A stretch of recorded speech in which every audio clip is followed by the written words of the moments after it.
Hi, everybody. I'm going to talk about our game Detective Dotson and how we're building it as a game and a show and an experience on UEFN.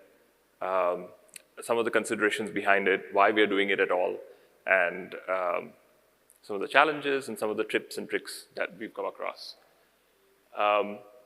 This is the website for the game. Please do check it out. It's a really fun game based in modern India where you play as a detective who is really bad at being a detective. He actually wanted to be a Bollywood actor, but his dad was a very good detective, and so he's been forced into this profession. He's also really bad at being an actor, and however, he gives a lot of auditions. And as a struggling actor, since he's giving so many auditions, he has to change costume very often, so he's become a master of disguise. So he doesn't know, but that's his superpower. Anyway, that's the story of Detective Dotson. I'd love to tell you more. A bit about me. My background is in games and film. I've been in the industry for 20 years. I worked at Pixar Animation Studios, where I worked on 6 films from Toy Story 3 to Finding Dory. I also worked at Electronic Arts on the game Spore. And right now, I am in my favorite job as the director of Masala Games. We're about 30 people team, fully remote, and always looking to hire new talent and great people to join our team. So definitely, if you're interested, do reach out to me. Cool, so what are we going to talk about today? I want to talk a little bit about why we are making Detective Dotson and why we are taking the strategy that we are. What are some of the challenges that came along the way?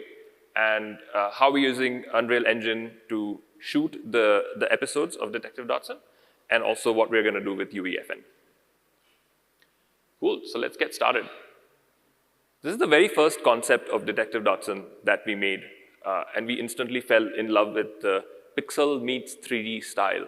At this point, we had not thought about the engine, we had not thought about how we're going to do it, but we knew that whatever this is was our story, was our game, was our show. Immediately looking at this, you feel like you want to scroll to the right of the scene and see what's going on. What's inside that house? The mystery is so alluring, and you feel like you want to get immersed in it. And that's what really caught our attention as well. The juxtaposition of these two styles, this very cartoony pixel art character on this very real environment, was the thing that we wanted to do. So how do we build environments this real? And that's when, and of course we made this almost 2 years ago, and that's when we started looking at Unreal Engine and said, oh my God, Unreal Engine has really blurred the lines between cinematic content and interactive content. And it could be the perfect place for us to execute this vision. So I'm going to show you guys a quick video of kind of where we are, some nice sizzle shots for you guys to enjoy, and then we'll get back into this.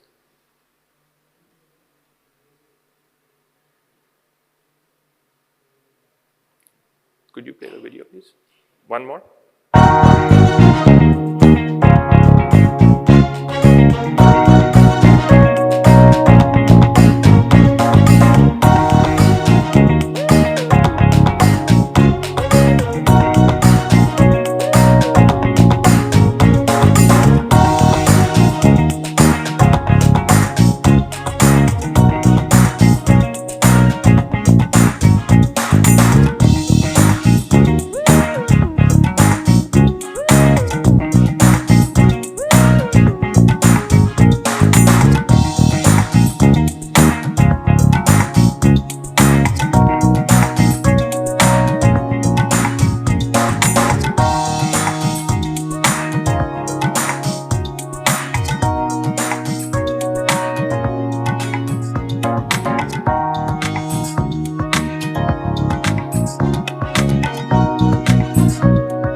Cool.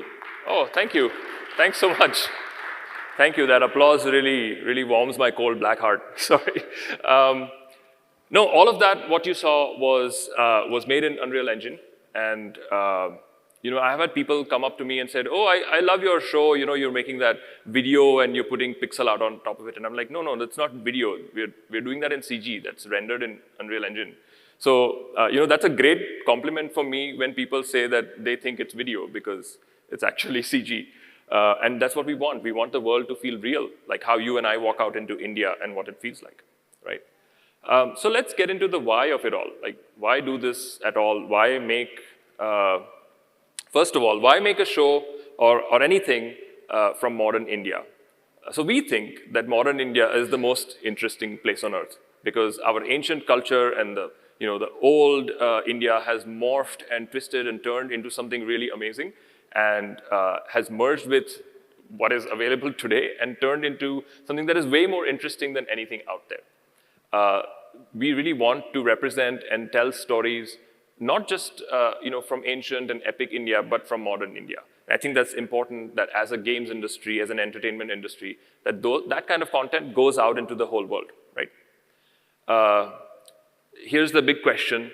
Why are we so crazy to take on a game and a show at the same time? Like, what is wrong with us? Why are we doing that? Well, we actually thought about that a lot, and there is some really sound logic behind doing that. So let's think from the perspective of the players, of the users. Well, they're going to have great narrative content to enjoy when they watch the show, and they're going to have great interactive content when they play the game, and they get the best of both worlds. So for them, it's a great universe to fall in love with and enjoy and play the next thing and watch the next thing and continue to be immersed. So great for the user, awesome. What about the business? Well, what are the problems that games businesses or entertainment businesses in general face today? Well, discovery is a big problem, right? So having a show supporting our game and a game supporting our show makes the discovery of each of them a little bit easier. It gives us an edge in a crowded marketplace, right? So from the business perspective, it makes a lot of sense to, if you can, also invest in both kinds of media or actually be media agnostic and go wherever people want entertainment and bring your franchise to them. And from a production perspective, the fact that we decided this early on, rather than saying, oh, I'll wait and see if my game is a hit, I'll make a show about it. The fact that we're doing this right now allows us to set up a pipeline that sends the same content to Unreal Engine to be rendered out as cinematic content, and the same content to Unity to be presented in an interactive format. So there's an amortization of the cost in building the content that we need to produce because we have two outputs. And not just two, as you'll see at the end of my talk, any new opportunity that comes to us for presenting our content, we will be ready with the content because we have taken that stand from the beginning. And that also kind of answers the last question, which is why do we want to be cross-engine? Look, we want to future-proof ourselves, right? I shall not name the engine, but they recently pulled a very mean stunt about their pricing and caused a lot of uproar, right? What happens in a situation like that to a small developer? Well, we want to future-proof ourselves from all of that kind of thing. And if you look at it in a more positive way, if you look at something like UEFN coming along and being a great opportunity for us to also engage with a huge audience, it's about being prepared and ready for that kind of stuff. So cross-engine from day one has been our mantra.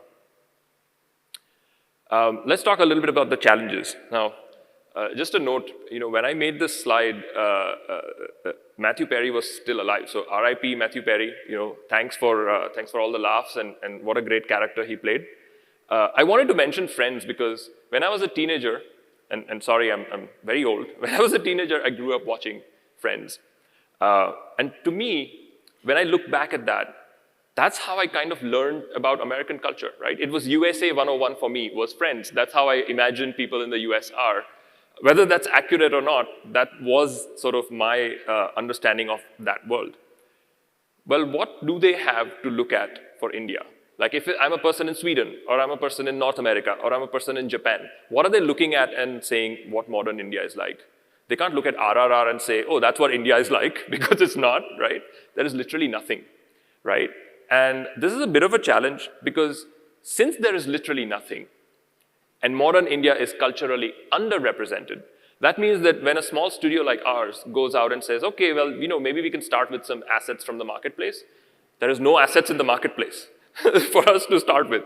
There's literally nothing about modern India that we could take and get started.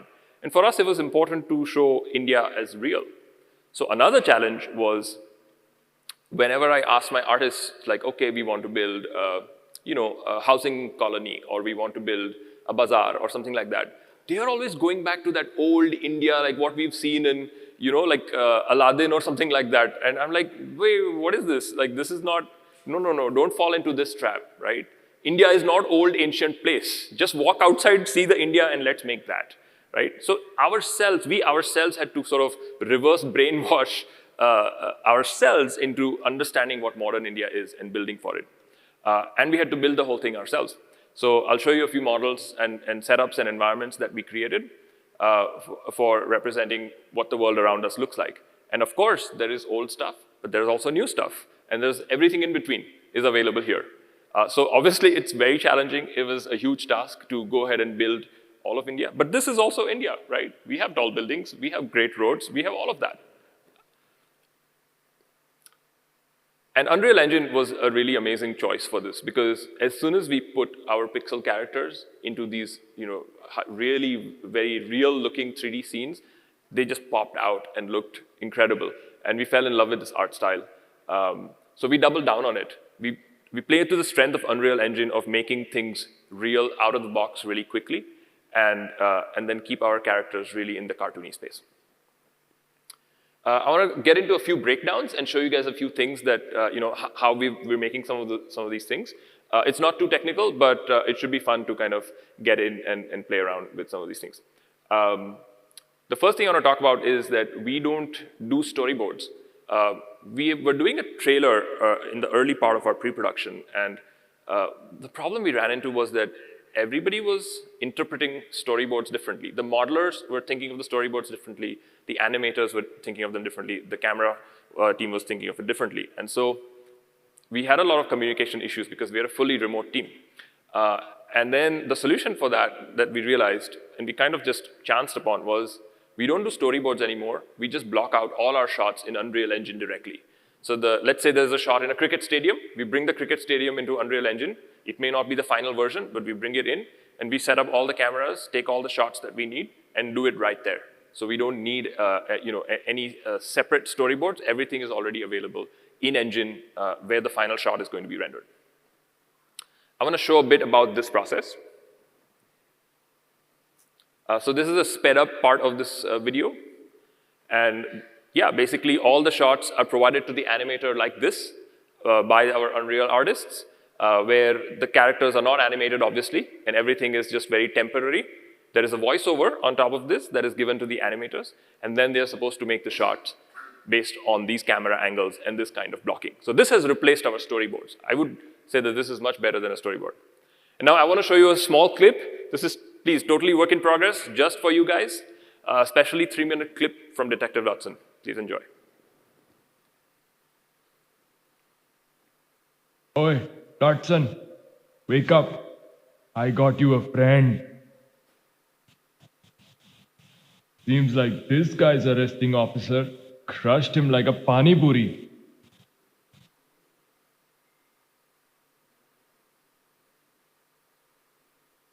Durai, I know this boy. What happened? He must have seen one of your movies. Yeah, tough guy. Beating up helpless boys in jail? Way to hide behind your badge. Watch it, Dotson. He was delivered like this only. So, Inspector Durai speaking. Durai, where the hell have you been? The boy. Did we really need to?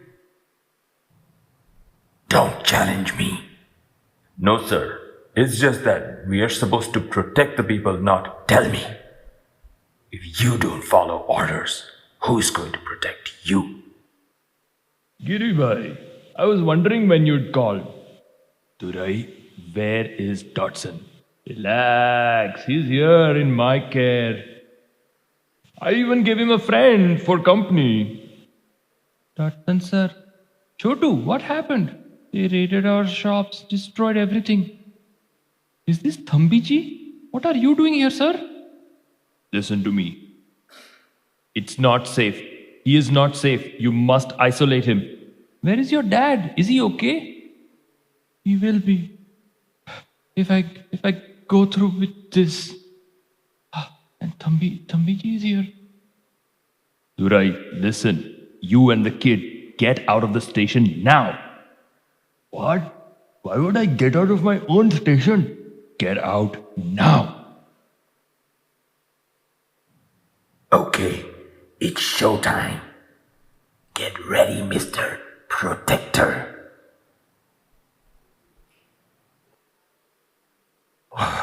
What's wrong with this thing? Why isn't anything working for me? As Pandit would say, did you hit any coconuts? Go through with what? What are you really here for, Chotu? They sent me here for you.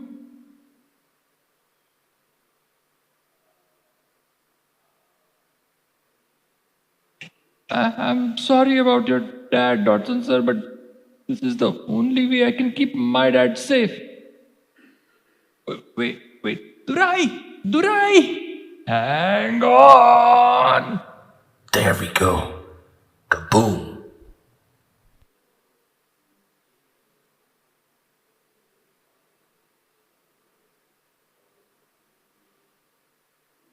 I'm sorry.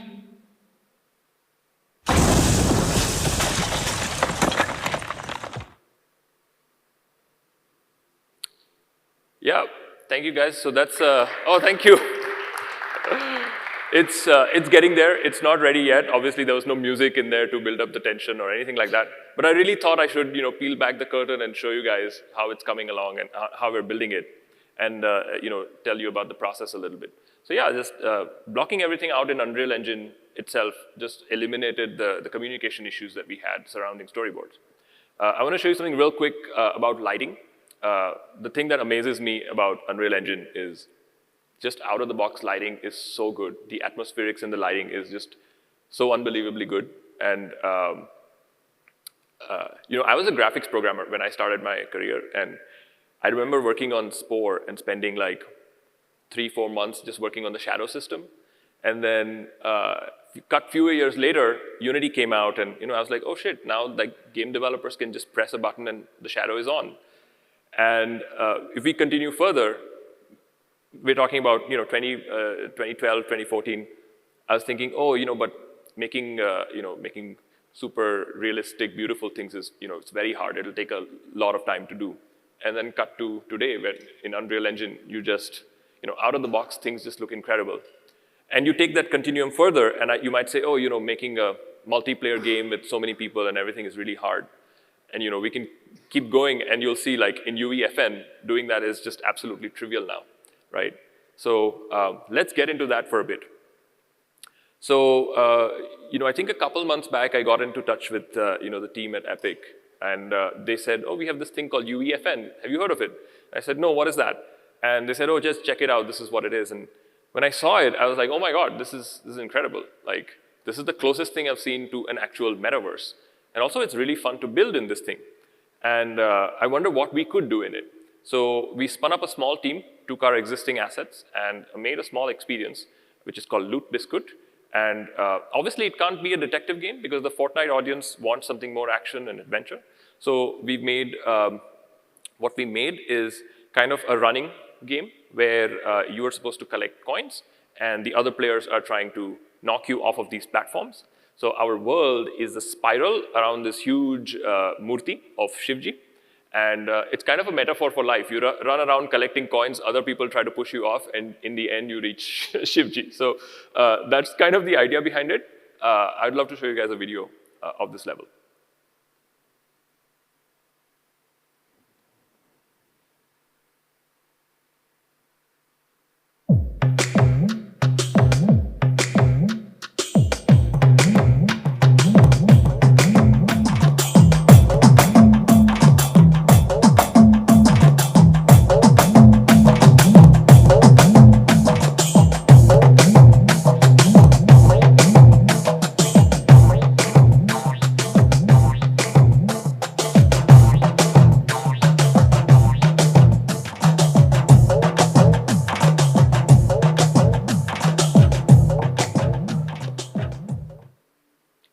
Yeah, so it's super fun. And let's talk about the elephant in the room, right? Is it worth making levels on UEFN or not? We can all agree that it's really fun to do so, It's really like really an amazing piece of technology. All of that is granted, but let's just talk business here. Like, is it worth investing studio resources in making UEFN levels or not? So I have a little bit of a data point to at least help you decide. Our level was featured for 1 hour, just 1 hour, in a category called new experiences, right? And in that hour, we got about 3,300 people playing that game for the 1 hour that we were featured. Whenever it was not featured, we barely get any plays. But in the 1 hour feature, that's about 3,000 plays, which if we go with 1 cent per play, that would be about $33, right? Imagine the level that's featured for a week. They're probably making $5,000 that week. Imagine if a level, or if you have a set of levels and they're all featured at different times and you've got roughly a month of featuring. Now we're talking, it's $20,000 a month, and that's a pretty realistic business case to say, like, of course, we should have a team making these levels. So I just wanted to put this up there. I know it's very early numbers for us. It's a level that we built in 2 weeks and put out there because we could, because our pipeline was ready to do that, and UEFN was really fun. But I wanted to just share these numbers. Only the first column is real. The other two are just a projection and just a back-of-the-napkin calculation from my side. But yeah, worth thinking about. And also that brings us to the most important issue or problem about UEFN, which is discovery, right?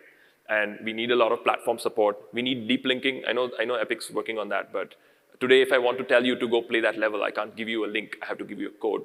It would be great if I could deep link and send you directly into Fortnite, et cetera, et cetera.